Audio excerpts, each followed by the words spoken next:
بسم اللہ الرحمن الرحیم۔ السلام علیکم ورحمۃ اللہ وبرکاتہ۔ عابد راجہ چینل کی طرف سے آج میں اپنے دوستوں کو رسول اللہ صلی اللہ علیہ وسلم کا بہت ہی پیارا فرمان سناؤں گا۔ اس سے پہلے میں اپنے تمام دوستوں سے گزارش کروں گا کہ اگر آپ نے ابھی تک میرے چینل عابد راجہ کو سبسکرائب نہیں کیا تو ضرور کر لیں۔ تو سٹارٹ کرتے ہیں آج کا لیسن۔ بسم اللہ الرحمن الرحیم۔ سردی اور گرمی میں جہنم کا سانس۔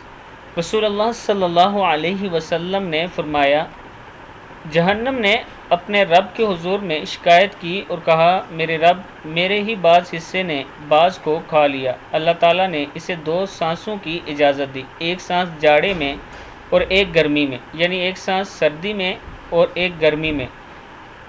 تم انتہائی گرمی اور انتہائی سردی میں جو ان موسموں میں دیکھتے ہو، اس کا یہی سبب ہے۔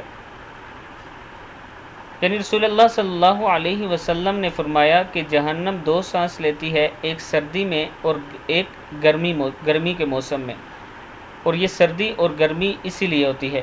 صحیح بخاری اور صحیح مسلم دونوں کتابوں میں یہ حدیث موجود ہے۔ صحیح بخاری میں 3260 نمبر اور صحیح مسلم میں 1402 نمبر حدیث ہے۔ میں اپنے دوستوں سے گزارش کروں گا کہ اللہ تعالیٰ کے حضور جہنم سے پناہ مانگا کریں۔ السلام علیکم ورحمۃ اللہ وبرکاتہ۔